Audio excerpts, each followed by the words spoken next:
पक्का आपने न्यूज सुनी होगी, हर जगह फिंगरप्रिंट्स पहचान के लिए इस्तेमाल होते हैं। चाहे वो आपका स्मार्टफोन अनलॉक करना हो या फिर किसी क्राइम सीन पर सबूत इकट्ठा करना, फिंगरप्रिंट्स आज की दुनिया में एक महत्वपूर्ण भूमिका निभाते हैं। लेकिन क्या आपने कभी सोचा है कि ये सब कैसे शुरू हुआ? लेकिन क्या आपको पता है ये सब कैसे शुरू हुआ? ये कहानी दो कैदियों की है जिनकी पहचान ने एक पूरी नई प्रणाली को जन्म दिया। चलो 1903 में चलते हैं। उस समय पहचान के लिए बर्टिल्लो मेजरमेंट्स का इस्तेमाल होता था, जिसमें कैदियों के शारीरिक माप लिए जाते थे। मिले विल वेस्ट और विलियम वेस्ट से दो आदमी जिनको कंसास के लीवेनवर्थ जेल में सजा हुई थी। ये दोनों न केवल एक जैसे दिखते थे, बल्कि उनके नाम भी लगभग एक जैसे थे।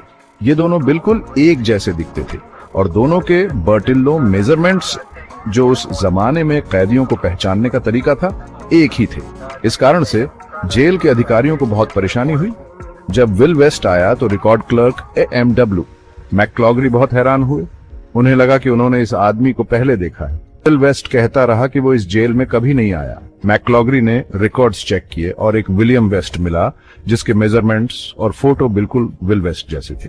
बहुत कंफ्यूजन हो गया जब तक उन्हें पता नहीं चला कि ये दो अलग अलग आदमी हैं जो एक जैसे दिखते हैं। इस वाकये ने बर्टिल्लो मेथड की कमजोरी दिखा दी और अमेरिका को फिंगरप्रिंट की तरफ धकेल दिया।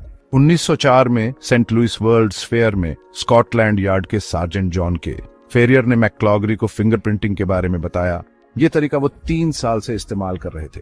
मैक्लॉगरी ने इसे लीवेनवर्थ जेल में लागू कर दिया और इस तरह अमेरिका का पहला नेशनल फिंगरप्रिंट डेटाबेस बना। मजे की बात यह है कि फिंगरप्रिंट्स का सबसे पहला इस्तेमाल 1858 में इंडिया में हुआ था, जहां सर विलियम जेम्स हर्शल ने बिजनेस कॉन्ट्रैक्ट्स के लिए अपने अंदाजे से हैंडप्रिंट्स इस्तेमाल किए थे। ये तरीका बहुत ही अनोखा था और इससे धोखाधड़ी की संभावना कम हो गई। जहां सर विलियम जेम्स हर्शल ने बिजनेस कॉन्ट्रैक्ट्स के लिए अपने अंदाजे से हैंडप्रिंट्स इस्तेमाल किए थे। 1903 के इस खास वाकये ने फिंगरप्रिंट की पहचान को मशहूर बना दिया और आज ये एक भरोसेमंद तरीका बन गया है।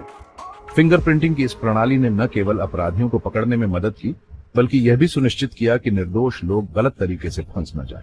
और आज ये एक भरोसेमंद तरीका बन गया है।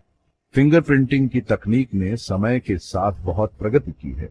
अब ये डिजिटल हो गई है और इसे स्मार्टफोन, लैपटॉप और अन्य उपकरणों में भी इस्तेमाल किया जा रहा है। ये तकनीक न केवल सुरक्षा को बढ़ावा देती है, बल्कि हमारी पहचान को भी सुरक्षित रखती है।